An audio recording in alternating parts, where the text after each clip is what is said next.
আমরা কতটা সতর্ক আমাদের নিজেদের জীবনধারা নিয়ে? আমরা কি ঈশ্বরের পক্ষে জীবনযাপন করছি? আমরা ঈশ্বরের প্রতি কতটা বিশ্বস্ত বা কতটা অবিশ্বস্ত তার হিসাব কিন্তু আমাদেরকে দিতে হবে। আসন্ন বিচারের ভয়ে কি আমাদের পবিত্র আচরণ এবং ঈশ্বর ভক্তির সঙ্গে জীবনযাপন করা উচিত, বা আমরা কি তা করতে সক্ষম?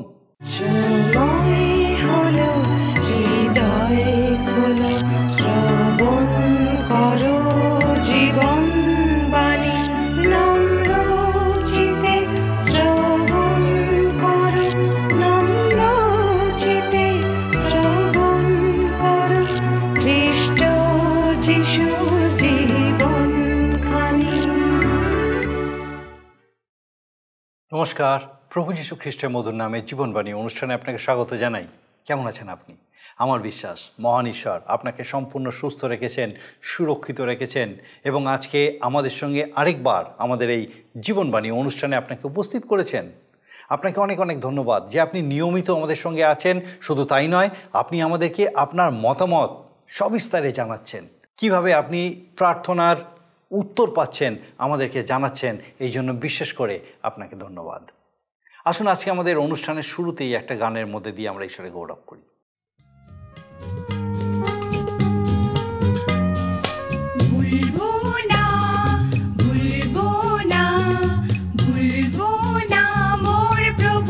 যিশুকে আমি ভুলবো না, মোর প্রভু যিশুকে আমি ভুলবো না, ভুলবো না, ভুলবো না, ভুলবো না, মোর প্রভু যিশুকে আমি ভুলবো না, মোর প্রভু যিশুকে আমি ভুলবো না।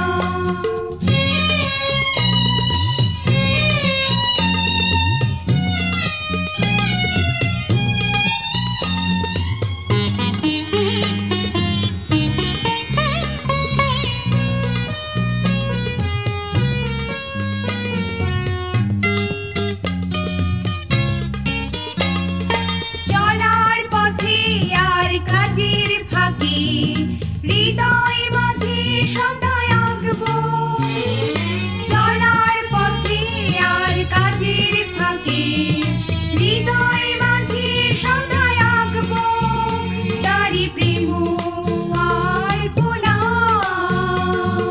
ভুলবো না, ভুলবো না, ভুলবো না, মোর প্রভু যিশুকে আমি ভুলবো না, মোর প্রভু যিশুকে আমি ভুলবো না। আমাদের গত অনুষ্ঠানে আমরা লক্ষ্য করেছি বিচার দিনে প্রত্যেক বিশ্বাসীকেই বিচারের জন্য দাঁড়াতে হবে। তাই আমরা কতটা সতর্ক আমাদের নিজেদের জীবনধারা নিয়ে? আমরা কি ঈশ্বরের পক্ষে জীবনযাপন করছি? আমরা ঈশ্বরের প্রতি কতটা বিশ্বস্ত বা কতটা অবিশ্বস্ত তার হিসাব কিন্তু আমাদেরকে দিতে হবে। আসন্ন বিচারের ভয়ে কি আমাদের পবিত্র আচরণ এবং ঈশ্বর ভক্তির সঙ্গে জীবনযাপন করা উচিত, বা আমরা কি তা করতে সক্ষম? আমাদের পাপের জন্য প্রভু যীশু খ্রিস্ট ক্রুশে মৃত্যুবরণ করেছিলেন যাতে আমরা অনন্ত জীবন পাই। যারা প্রভু যীশু খ্রিস্টকে বিশ্বাসে গ্রহণ করে তারা একটা নতুন সৃষ্টিতে পরিণত হয় ও সম্পূর্ণ একটা নতুন আত্মিক রাজ্যে প্রবেশ করে যেখানে পবিত্র আত্মা রাজত্ব করেন। বিশ্বাসী, খ্রিস্ট বিশ্বাসী একজন নতুন মানুষে পরিণত হয় এবং ঈশ্বরের প্রতিমূর্তিতে সৃষ্ট নতুন মন ও পবিত্র জীবনের ভাগী হয়। 2 করিন্থীয় তার 5:18 আমরা লক্ষ্য করি, সম্মিলন খ্রিস্টের প্রায়শ্চিত্ত কাজের একটা দিক। এই দিকটি পাপী মানুষকে ঈশ্বরের সঙ্গে সহভাগিতায় ফিরিয়ে নিয়ে আসার কথা বলে। পাপ মানুষকে ঈশ্বরের বিদ্রোহী করে তুলেছে ও তার শত্রুতে পরিণত করেছে। এই কারণে মানুষ ঈশ্বরের ক্রোধ ও তার দণ্ডাজ্ঞার অধীন। প্রভু যীশু খ্রিস্টের প্রায়শ্চিত্তার্থক মৃত্যুর দ্বারা মানুষ ও ঈশ্বরের মধ্যে পাপের যে বাধা ছিল তা ঈশ্বর দূর করে দিয়েছেন যাতে মানুষ ঈশ্বরের কাছে ফিরে আসতে পারে। আসুন আমরা প্রত্যেকে যারা খ্রিস্টকে বিশ্বাস করি, খ্রিস্টকে হৃদয়ে গ্রহণ করেছি, ঈশ্বরের সহভাগিতায় সমর্পিত হই, সম্পূর্ণরূপে ঈশ্বরের প্রতি সমর্পণের সঙ্গে জীবনযাপন করি, যেন ঈশ্বর আমাদের জীবনের মধ্যে দিয়ে গৌরবান্বিত হন। আসুন বিস্তারিতভাবে আমরা এই বিষয়গুলি দেখি যে কিভাবে এটা আমাদের জীবনের মধ্যে দিয়ে সম্ভব। আর আমার বিশ্বাস ঈশ্বর বিশেষভাবে তার জীবন্ত বাক্য দ্বারা আরেকবার আমাদের সঙ্গে কথা বলতে চলেছেন। আসুন আমাদের মূল অনুষ্ঠানে আমরা প্রবেশ করি। এই অনুষ্ঠানে আমি আপনাদের কাছে বাইবেলের নতুন নিয়মে 2 করিন্থীয় থেকে আলোচনা করছি। 2 করিন্থীয় তার 5 অধ্যায় আমরা প্রথম 10টি পদ আলোচনা করেছিলাম।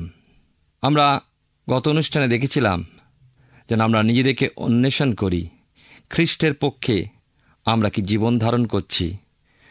প্রভুর সম্মুখীন হয়ে এর হিসাব আমাদের একদিন দিতে হবে। তার অর্থ এই নয় যে এ হলো সেই শ্বেত সিংহাসনের বিচার, কিন্তু বাইবেলের নতুন নিয়মের শেষ বই প্রকাশিত বাক্য তার 20 অধ্যায় 11 থেকে 15 পদে যে বিষয়ের উল্লেখ রয়েছে, সেখানে শুধু অপরিত্রাণপ্রাপ্তদের উপস্থিতি লক্ষিত হয়। আমাদের আগের আলোচনায় এই শ্বেত সিংহাসনের সম্মুখে সম্পাদিত বিচারের বিষয় বলা হচ্ছে না। সেখানে খ্রিস্টের এই বিচারাসনের সম্মুখে বিশ্বাসী সেই কথা প্রভুর মুখ হতে শুনতে চায় বেশ উত্তম বিশ্বস্ত দাস। প্রিয় শ্রোতা বন্ধু, প্রিয় ভাই ও বোন, আমাদের এই জগতে নিরূপিত দেনগুলি শেষ করে আমরা এই জগৎ হতে চলে যাব, কিন্তু প্রশ্ন রয়ে যায় কিভাবে এই দেহ ব্যবহার করেছি পার্থিব অবস্থায়। বিচারের দিনে প্রভু সেই প্রশ্ন করবেন। আপনার আমার সকল বিশ্বাসীর জন্য এই প্রশ্ন প্রভু করবেন। কি জবাব দেবেন আমাদের চিন্তা করতে হবে। আজকের আমি 2 করিন্থীয় তার 5 অধ্যায় 11 পদ থেকে আলোচনা করব। যদি আপনার সামনে বাইবেল আছে তাহলে আমার সঙ্গে খুলবেন। 2 করিন্থীয় তার 5 অধ্যায় 11 পদ। আমার সামনে বাইবেলে 363 পৃষ্ঠায় লেখা আছে, তাহারা খ্রিস্টের রাজদূত। অতএব প্রভুর ভয় কি তাহা জানাতে আমরা মনুষ্যদিগকে বুঝাইয়া লওয়াইতেছি, কিন্তু ঈশ্বরে প্রত্যক্ষ রহিয়াছি।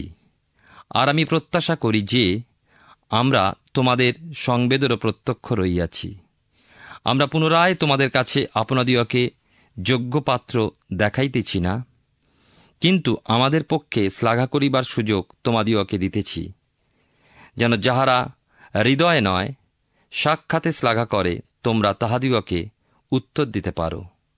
কেননা যদি আমরা হতবুদ্ধি হইয়া থাকি তবে তাহা ঈশ্বরের জন্য, এবং যদি সুবুদ্ধি হই তবে তাহা তোমাদের জন্য। পবিত্র বাইবেল শাস্ত্রে হিতোপদেশ পুস্তকে পড়ি, তার 9 অধ্যায় 10 পদে এই কথা লেখা আছে, সদাপ্রভুকে ভয় করাই প্রজ্ঞার আরম্ভ, পবিত্রতম বিষয় জ্ঞানী সুবিবেচনা। ঈশ্বর করুণাময়, প্রেমময় ও ক্ষমাবান নিশ্চয়ই, কিন্তু ভয়াবহ বটে। বাইবেলের নতুন নিয়মে ইব্রিয় তার 10 অধ্যায় 31 পদে লেখা আছে, জীবন্ত ঈশ্বরের হস্তে পতিত হওয়া ভয়ানক বিষয়, তিনি গ্রাসকারী অগ্নিস্বরূপ। কথা আমাদের ভুলে গেলে চলবে না। একমাত্র খ্রিস্টেতেই আমরা ঈশ্বরের করুণাপ্রাপ্ত হয়েছি। প্রভু যীশু খ্রিস্টকে আমরা গ্রহণ ও স্বীকার করলে আমরা খ্রিস্টকে পরিধান করি। ফলে ঈশ্বর আমাদেরকে নয়, কিন্তু আমাদেরকে খ্রিস্ট পরিহিত অবস্থায় দেখতে পান। আর আমরা ক্ষমাপ্রাপ্ত হয়ে ঈশ্বরের প্রেম লাভ করি। আমরা ঈশ্বরের সন্তান হতে পারি, নচেত ঈশ্বরের বিচারে পতিত হতে হবে। ঈশ্বর তাঁর গৌরব অপর কাউকে দেবেন না। অতএব ঈশ্বরের বাক্যের সত্য ঘোষণায় যে ঈশ্বরের সেবকগণ নিজেদের প্রশংসা নয়, কিন্তু মানুষকে সচেতন করে তোলেন এবং ঈশ্বরের বিচারে পতিত হওয়া হতে সতর্ক করেন, এই কথা কিন্তু আমাদের মনে রাখা উচিত।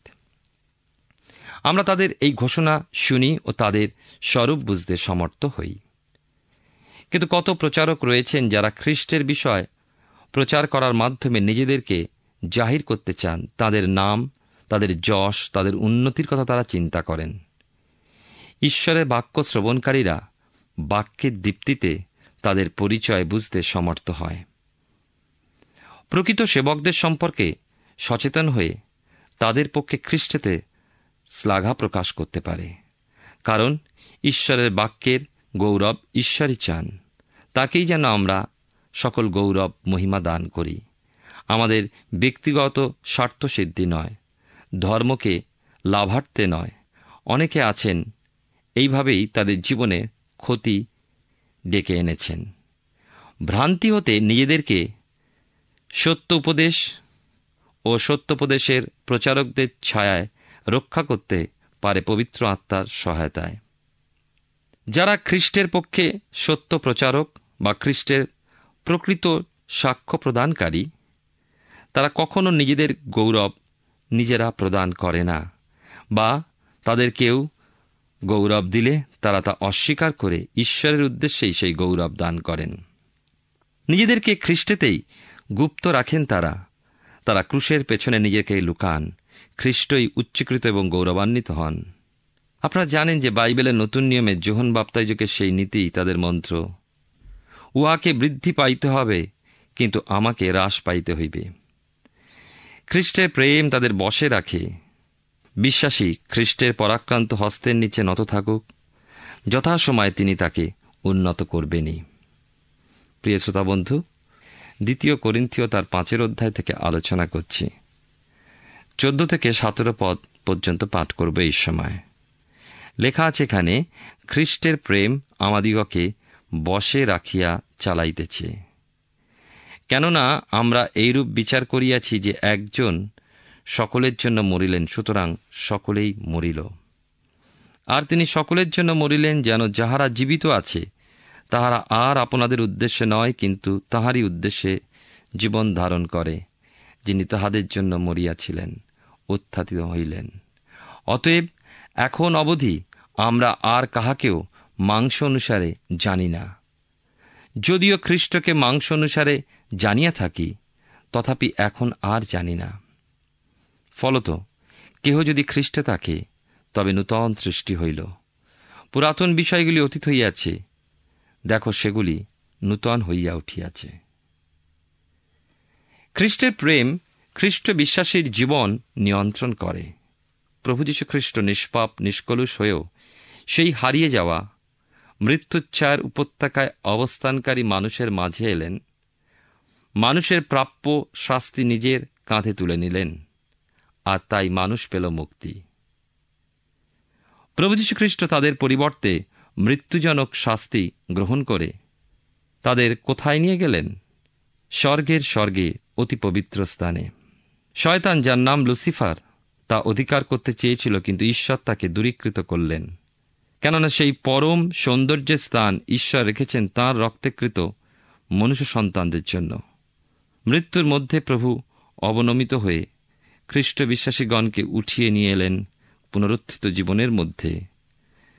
শুধুমাত্র মৃত্যু ও বিচার হতে আমাদেরকে উদ্ধার করণার্থে প্রভু যীশু মৃত্যুবরণ করেছিলেন, তাই নয়, করেছিলেন আমরা যেন নবজন্ম লাভ করে জীবনের নূতনতায় চলি। খ্রিস্টকে গ্রহণ করে এই জগতে আমরা জীবনযাপন করছি, তাদের সমর্পিত হয়ে তাঁর গৌরবার্থে। সমগ্র মানবজাতির জীবনে সমাধান হলেন প্রভু যীশু খ্রিস্টই। তিনি সমাধিস্থ হয়ে তৃতীয় দিনে পুনরুত্থিত হয়ে 40 দিন বিভিন্ন স্থানে তাঁর লোকদের কাছে দর্শন দিলেন এবং শেষে স্বর্গারোহণ করলেন। আজ তিনি পিতা ঈশ্বরের দক্ষিণে বিরাজিত। আমাদের জন্য আজও তিনি সেবা করে চলেছেন মহাযাজক রূপে। আমাদের এবং ঈশ্বরের মাঝে যোগবন্ধন তিনি সাধন করেছেন। তিনি কি বলেছেন জানেন? সত্য সত্য আমি তোমাদেরকে বলিতেছি, যে ব্যক্তি আমার বাক্য শুনেও যিনি আমাকে পাঠাইয়াছেন তাহাকে বিশ্বাস করে, সে অনন্ত জীবন প্রাপ্ত হইয়াছে এবং বিচারে আনিত হয় না, কিন্তু সে মৃত্যু হইতে জীবনে পার হইয়া গিয়াছে। আপনি বিশ্বাস করেন কি যে আপনি প্রভু যীশু খ্রিস্টেতে? যদি বিশ্বাস করেন, তবে অনন্ত জীবন প্রাপ্ত হয়েছেন আর পার হয়ে গিয়েছেন সেই অনন্ত বিচার হতে। খ্রিস্টের প্রেম খ্রিস্ট বিশ্বাসীর জীবন নিয়ন্ত্রণ করে। আজ আপনার জীবন সেই খ্রিস্টের প্রেম কি নিয়ন্ত্রণ করে চলেছে? আপনি আজ মৃত্যু অতিক্রম করে জীবনে গিয়ে নতুন জন্ম পেয়েছেন, নতুন আনন্দ, নতুন প্রত্যাশা লাভ করেছেন। একেই বলে নতুন সৃষ্টি।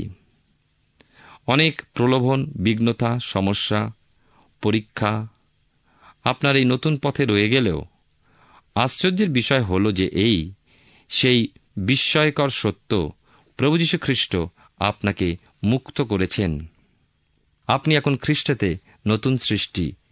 প্রিয় শ্রোতাবন্ধু, প্রিয় ভাই ও বোন, সেই নতুন সৃষ্টিতে নতুন চিন্তা, নতুন ভাবনা, নতুন স্বভাব, নতুন দৃষ্টিভঙ্গি, নতুন আচরণ, নতুনভাবে আপনি জীবনে বাঁচতে শেখেন।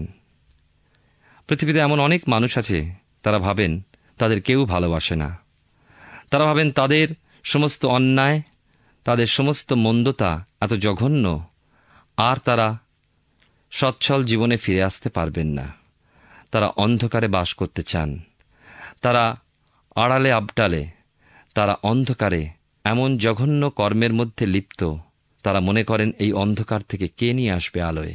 আপনার জন্য আজকে রয়েছে আশার বাণী। প্রভু যীশু খ্রিস্ট জগতে সেই সমস্ত অবাঞ্ছিত, সেই সমস্ত জঘন্য অধর্মচারী মানুষের জন্যই এই পৃথিবীতে এসেছেন, যেন অন্ধকারের মানুষ আসতে পারে আলোয়, পাপী মানুষ পেতে পারে জীবনে নতুন করে বাঁচবার সুযোগ। আপনার জন্য প্রভু যীশু খ্রিস্ট মরেছেন। আপনি যেই হন না কেন, যে কোনো ধর্মাবলম্বী হন না কেন, যত জঘন্যই হোক না কেন আপনার জীবন, প্রভু যীশু আপনাকে ভালোবাসেন। ঈশ্বর প্রেম, এটি হচ্ছে সবথেকে বড় পরিচয়। আর ঈশ্বর প্রেম তার প্রমাণ হল কালভেরির ক্রুশ। ঈশ্বর পতিত মানুষের জন্য তার বহুমূল্য জীবন দিয়েছিলেন তার পুত্রের মধ্যে দিয়ে, যে জীবন আমাদেরকে উদ্ধার ও রক্ষা করে, অনন্ত জীবনে আমাদেরকে নিয়ে যায়।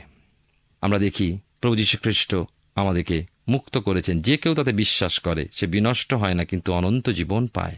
প্রিয় শ্রোতা বন্ধু, প্রিয় ভাই বোন, আপনি খ্রিস্টেতে নতুন সৃষ্টি, সেই বিষয়ে সাধু পৌল আরও কিছু বলেছেন।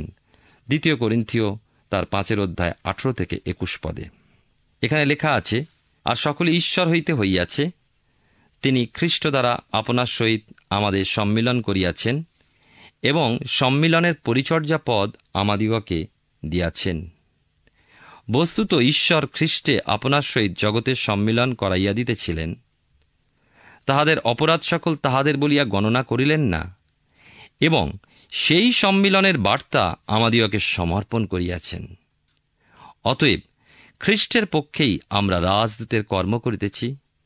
ঈশ্বর যেন আমাদের দ্বারা নিবেদন করিতেছেন, আমরা খ্রিস্টের পক্ষে এই বিনতি করিতেছি, তোমরা ঈশ্বরের সহিত সম্মিলিত হও।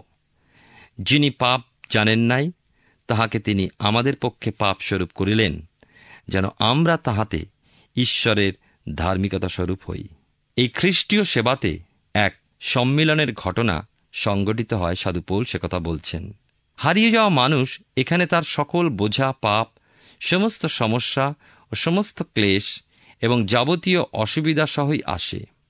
প্রভুর কাছে এইভাবে বোঝাগ্রস্ত, ক্লান্ত হয়ে এসেই আমরা কিন্তু প্রভুর সঙ্গে মিলিত হই। আমরা বোঝা নিয়ে আসি ক্রুশের কাছে, মুক্ত হয়ে আমরা যাই। জানতে হবে, পুনর্মিলন কিন্তু পরিত্রাণ নয়। 2টি পদক্ষেপই ভিন্ন। পরিত্রাণের পর পুনর্মিলন আরও একটা ধাপ আগে। ঈশ্বর খ্রিস্টের মাধ্যমে আমাদেরকে ঈশ্বরের সঙ্গে সম্মিলিত করলেন। ঈশ্বরের সঙ্গে আপনার আমার সমগ্র মানব জাতির সম্মিলন একমাত্র প্রভু যীশু খ্রিস্টের মাধ্যমেই সম্ভব। মানুষের পাপ ঈশ্বর গণনা করলেন না, কিন্তু ক্ষমা করলেন, বরং ধার্মিকতা গণনা করলেন। আর সেই শুভ সমাচার মানুষের কাছে বহন করে নিয়ে চলে। যারা এই সুসমাচার বহন করে নিয়ে যায় অপরাপর মানুষের কাছে, তারা ঈশ্বরের সেই সেবকগণ, খ্রিস্টের সাক্ষী, খ্রিস্টের দূত। খ্রিস্ট রাজাধিরাজ, তারা রাজদূত। খ্রিস্টের সাক্ষ্য তুলে ধরার জন্য তারা ঈশ্বর প্রেরিত, তারা প্রেরিত। তারা বলেন, ঈশ্বরের বিরোধিতা ভুলে যাও, পরিত্যাগ করো। ঈশ্বরের সঙ্গে বৈরীভাব দূর করো। ঈশ্বরের সঙ্গে শত্রুতা রেখো না। খ্রিস্ট যীশু, প্রভু যীশু খ্রিস্টকে স্বীকার করো। তার মৃত্যু ও পুনরুত্থানে বিশ্বাস করে তাকে জীবনে গ্রহণ করো। সম্মিলিত হও ঈশ্বরের সঙ্গে। এই প্রসঙ্গে শাস্ত্রে আরও এক স্থানে আমরা পড়ি, তাহার ক্রুশের রক্ত দ্বারা সন্ধি করিয়া তাহার দ্বারা যেন আপনার সহিত কি স্বর্গস্থিত কি মর্তস্থিত সকলেই সম্মিলিত করেন। পূর্বে চিত্তে দুষ্ক্রিয়াতে বহিস্থ ও শত্রু ছিলে যে তোমরা, তোমাদিগকে তিনি এখন খ্রিস্টের মাংসময় দেহে মৃত্যু দ্বারা সম্মিলিত করিলেন, যেন পবিত্র, নিষ্কলঙ্ক ও নির্দোষ করিয়া আপনার সাক্ষাতে উপস্থিত করেন। বাইবেলের নতুন নিয়মে কলসীয়দের প্রতি পত্রে 1:20 পদের এই কথাগুলোর সঙ্গে আসুন আমরা তুলনা করি সাধু পৌলেরই লেখা ফিলিপিয় পত্রের 2:10 পদটি, যেখানে পাই ওই একই খ্রিস্ট নামে, যিশুর নামে স্বর্গ, মর্ত, পাতাল নিবাসীদের সমুদয় জানু পাতিত হয় এবং সমুদয় জিহ্বা স্বীকার করে যে যীশু খ্রিস্টই প্রভু। এইভাবে পিতা ঈশ্বর যেন মহিমান্বিত হন। এখন দেখুন, এই তুলনায় যখন পুনর্মিলনের কথা বলা হচ্ছে, সম্মিলিত হওয়াকে উল্লেখ করা হয়েছে, তখন কিন্তু পাতালের উল্লেখ নেই। কিন্তু যেখানে সমুদয় জানু পাতিত হয় এবং সমুদয় জিহ্বা যীশুখ্রিস্টকে প্রভু বলে স্বীকার করার বিষয় বলা হয়, সেখানে পাতাল নিবাসীদেরকেও উল্লেখ করা হয়। পাতালস্থ সকলে স্বীকার করবে, কিন্তু তখন আর সম্মিলিত হবে না। স্বর্গ মর্ত স্বীকার করেও সম্মিলিত হতে পারে। কিভাবে হতে পারে? খ্রিস্টের মৃত্যুতে তার পুণ্য রক্তসেচনের মাধ্যমে। খ্রিস্টেতেই ঈশ্বরের সমস্ত পূর্ণতা বিরাজ করে। প্রিয় শ্রোতা বন্ধু, প্রিয় ভাই ও বোন, আমরা দেখি যে বন্ধু সম্পর্কে এক দেশ আর এক দেশের সঙ্গে রাজদূতের মাধ্যমে যোগাযোগ রক্ষা করতে পারে। মানুষকে ঈশ্বর বন্ধু হিসাবে গ্রহণ করে রাজদূত হিসাবে প্রেরিতদের পাঠালেন খ্রিস্টের সাক্ষ্য বহনকারী রূপে। তারা শুভবার্তা নিয়ে চলেছে। খ্রিস্টের মৃত্যুতে আজ কোনো অভিযোগ মানুষের বিরুদ্ধে থাকে না, যদি খ্রিস্টের মাধ্যমে সে ঈশ্বরের সন্তান হয়ে ওঠে। কারণ নিষ্পাপ নিষ্কলঙ্ক যীশুখ্রিস্টের উপরে জগতের সমগ্র মানব জাতির পাপ, মলিনতা ও তার শাস্তি ঢেলে দিলেন। পিতা ঈশ্বর সমর্পণ করলেন মৃত্যুতে। ফলে খ্রিস্টের ধার্মিকতা ওই মলিনতা ও শাস্তির পরিবর্তে অর্পিত হল আমাদের তথা মানব জাতির উপরে। যে বিশ্বাস করে সে অনন্ত জীবন পায়, মুক্তি লাভ করে। প্রিয় শ্রোতা বন্ধু, প্রিয় ভাই ও বোন, অর্থাৎ সেই মৃত্যুঞ্জয়ী ত্রাণকর্তা প্রভু যীশু খ্রিস্টের সাধিত মহান যজ্ঞের কথা আপনি নিশ্চয়ই শুনেছেন। কিন্তু তা কি হারিয়ে যাওয়া মানুষের কাছে তুলে ধরেছেন? ঈশ্বরের সঙ্গে মানুষের সম্মিলন করার জন্য খ্রিস্টই যে একমাত্র মাধ্যম। তিনি যে ঈশ্বরীয় ধার্মিকতা পূর্ণতা লাভ করেছে তার মধ্যে দিয়ে একথা বা এই সাক্ষ্য কি অপরের কাছে বহন করে চলেছেন। বিশ্বাসসহ যেন পাপী মানুষ, ভারাক্রান্ত মানুষ, অসুস্থ, পীড়িত ও সমস্যা জর্জরিত মানুষ ক্রুশবিদ্ধ খ্রিস্টের কাছে আসে, পুনরুত্থিত খ্রিস্টেতে বিশ্বাস প্রযুক্ত উদ্ধার লাভ করে, নতুন জীবন প্রাপ্ত হয়। এই জন্য ঈশ্বরের গৌরবার্থে আপনি ব্যবহৃত হন। তাই লেখা আছে, অতএব খ্রিস্টের পক্ষেই আমরা রাজদূতের কর্ম করিতেছি। ঈশ্বর যেন আমাদের দ্বারা নিবেদন করিতেছেন, আমরা খ্রিস্টের পক্ষে এই বিনতি করিতেছি, তোমরা ঈশ্বরের সহিত সম্মিলিত হও। ঈশ্বর সেই মহান দায়িত্ব আমাকে আপনাকে দিয়েছেন, যে কেউ তাকে হৃদয়ে গ্রহণ করে নবজন্ম লাভ করে নতুন এক উদ্দীপনা লাভ করেছেন, তাদের প্রত্যেকের জন্য এই বিশেষ দায়িত্ব, রাজদূতের কর্ম, যেন ঈশ্বরের সাথে যারা বিচ্ছিন্ন, ঈশ্বরের যারা বিরুদ্ধাচারী, তারা ঈশ্বরের সঙ্গে সম্মিলিত হন। যিনি পাপ জানেন নাই, তাহাকে তিনি আমাদের পক্ষে পাপ স্বরূপ করিলেন, যেন আমরা তাহাতে ঈশ্বরের ধার্মিকতা স্বরূপ হই। তিনি আমাদের যে ধার্মিকতা গণনা করেছেন, যে ধার্মিকতা তিনি দান করেছেন, তার দ্বারাই আমরা ঈশ্বরের উদ্দেশ্যে রাজদূত রূপে কর্ম করার জন্য আহুত হয়েছি। ঈশ্বর আপনার জীবনে মঙ্গল করুন। আমরা 2 করিন্থীয় পুস্তক থেকে ধারাবাহিকভাবে অধ্যয়ন করছি। আমার বিশ্বাস মহান ঈশ্বর বিশেষভাবে আপনার সঙ্গে আজকে কথা বলেছেন। আমরা লক্ষ্য করলাম, যারা প্রভু যীশু খ্রিস্টকে বিশ্বাসে গ্রহণ করে তারা একটা নতুন সৃষ্টিতে পরিণত হয় এবং সম্পূর্ণ একটা নতুন আত্মিক রাজ্যে প্রবেশ করে, একজন নতুন মানুষে পরিণত হয়, ঈশ্বরের গৌরবের ভাগী, নতুন তত্ত্বাবধান, নতুন মন ও পবিত্র জীবনযাপনের ভাগী হয়ে ওঠে। আমরা এটাও লক্ষ্য করলাম প্রভু যীশু খ্রিস্টের মৃত্যুর দ্বারা মানুষ ও ঈশ্বরের মধ্যে পাপের যে বাধা ছিল সেই বাধা ঈশ্বর দূর করে দিয়েছেন।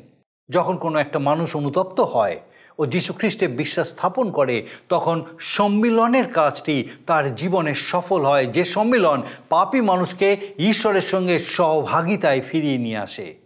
ঈশ্বর মণ্ডলীর হাতে সম্মিলনের এই পরিচয় পত্রটি দিয়েছেন ও মণ্ডলীকে সমস্ত জগৎবাসীকে ঈশ্বরের সঙ্গে সম্মিলিত হবার আহ্বান জানানোর কাজে ব্যাপ্ত করেছেন।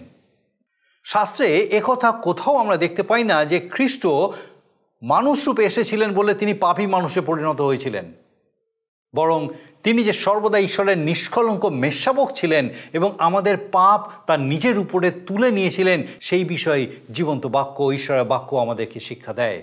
পবিত্র শাস্ত্র যখন বলে যে খ্রিস্ট ক্রুশের উপরে আমাদের বদলে প্রায়শ্চিত্ত বলি উৎসর্গ করেছিলেন, তখনই ঈশ্বরের বিচারদণ্ড তার উপরে নেমে এসেছিল। ক্রুশের উপরে আমাদের পাপের দণ্ড ভোগের দ্বারা তিনি এমন একটি উপায় করে দেন যার ফলে ঈশ্বর ন্যায়সঙ্গতভাবে পাপীদের ক্ষমা করতে সক্ষম। একজন বিশ্বাসী যখন খ্রিস্টে অবস্থিতি করে, খ্রিস্টে আসে, তখন তার জীবনে ঈশ্বরের ধার্মিকতার উপলব্ধি ও তার প্রকাশ ঘটতে থাকে। যে পরিমাণে খ্রিস্টের সঙ্গে আমরা একাত্ম হই ও তার সহভাগিতায় থাকি, ঠিক সেই পরিমাণে আমরা ঈশ্বরের ধার্মিকতা আমাদের জীবনের মধ্যে দিয়ে প্রতিফলিত করি বা ঈশ্বর প্রতিফলিত হন। আসুন আমরা প্রভু যীশু খ্রিস্টে সম্পূর্ণ নির্ভরশীল হই, সম্পূর্ণ সমর্পিত হই, যেন আমাদের জীবনের মধ্যে দিয়ে তিনি প্রতিফলিত হন, যেন প্রভু যীশু খ্রিস্টকে আমাদের জীবনের মধ্যে দিয়ে দেখা যায়। আসুন প্রার্থনায় যাই, আর আমি চাইব এই সময় আপনি আমার সঙ্গে প্রার্থনায় যোগ দিন। আসুন প্রার্থনা করি। পরম করুণাময় স্বর্গীয় পিতা, ধন্যবাদ দিই প্রভু যে তোমার পবিত্র পরাক্রমে প্রভু যিশুকে তুমি পাঠিয়েছিলে, যেন পিতা তিনি আমাদের সমস্ত পাপের দণ্ড নিজের উপরে ভোগ করেন, যেন আমরা তার ধার্মিকতা স্বরূপ হতে পারি। স্বর্গীয় পিতা, ধন্যবাদ দিয়ে এই জীবন তুমি আমাদেরকে দিয়েছো। ধন্যবাদ দিয়ে আমাদের প্রত্যেক দর্শক বন্ধুকে আজকে আরেকবার তোমার এই জীবন্ত সত্যে তুমি পূর্ণ করেছো, যে প্রভু তোমার জীবন, সেই ধার্মিকতার জীবন প্রভু, সেই প্রত্যেকের জন্য তুমি রেখেছো।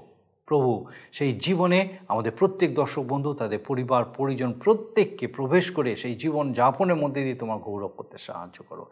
এবং প্রভু তোমাতে থাকার যে আনন্দ, তোমাতে থাকার যে শান্তি, সেই শান্তি পরিত্রাণের সেই আনন্দে প্রত্যেককে পূর্ণ করো তোমার দয়ায়, অনুগ্রহে, এবং তাদের মধ্যে দিয়ে পিতা তুমি প্রতিফলিত হও, যেন আরও অনেকে পিতা সেই প্রত্যেকের মধ্যে দিয়ে তোমাকে দেখতে পায়, তোমার শান্তি আনন্দের আস্বাদ লাভ করতে পারে এবং তোমার গৌরব করতে পারে। প্রভু কৃপা করো। আমাদের প্রত্যেক দর্শক বন্ধু, তাদের পরিবার পরিজন প্রত্যেককে আরেকবার তোমার চরণে সমর্পণ করে ধন্যবাদের সঙ্গে এই প্রার্থনা তোমার যিশু নামে চাই, আমেন।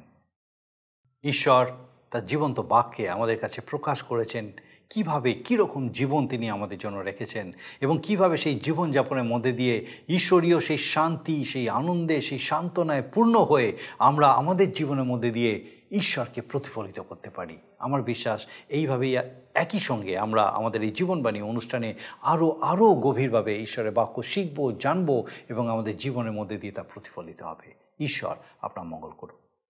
প্রিয় বন্ধু, আশা করি জীবনবাণী অনুষ্ঠানটি আপনার ভালো লেগেছে। আর যদি ভালো লেগে থাকে তাহলে অবশ্যই আমাদের একটি মিসড কল দিন। আপনার দেওয়া মিসড কলটি আমাদের কাছে অতি মূল্যবান। আমরা আনন্দের সাথে জানাই, প্রতিটা মিসড কল দাতাদের মধ্যে থেকে সপ্তাহের শেষে বিশেষ দর্শক বন্ধুকে বেছে নেওয়া হবে এবং সেই দর্শক বন্ধুকে পুরস্কৃত করা হবে ও সপ্তাহের শেষে তার ছবি ও নাম আমাদের অনুষ্ঠানে প্রকাশ করা হবে। গত সপ্তাহের বিজয়ী দর্শক বন্ধুরা হলেন কলকাতা থেকে অশোক গাঙ্গুলি ও পশ্চিম মেদিনীপুর থেকে সুনীল হালদার। আমাদের মিসড কল দেবার নম্বরটি হল 04449081 আপনি প্রার্থনা ও আরও অধিক জানতে আগ্রহী হলে আমাদের সঙ্গে অবশ্যই ফোনের মাধ্যমে যোগাযোগ করতে পারেন। আমাদের মোবাইল নাম্বার 9433497235 এবং আরেকটি হল 9433803755। আর আমাদের ঠিকানা টিভি স্ক্রিনে আপনারা দেখে নিন। ধন্যবাদ। ভালো থাকুন, সুস্থ থাকুন।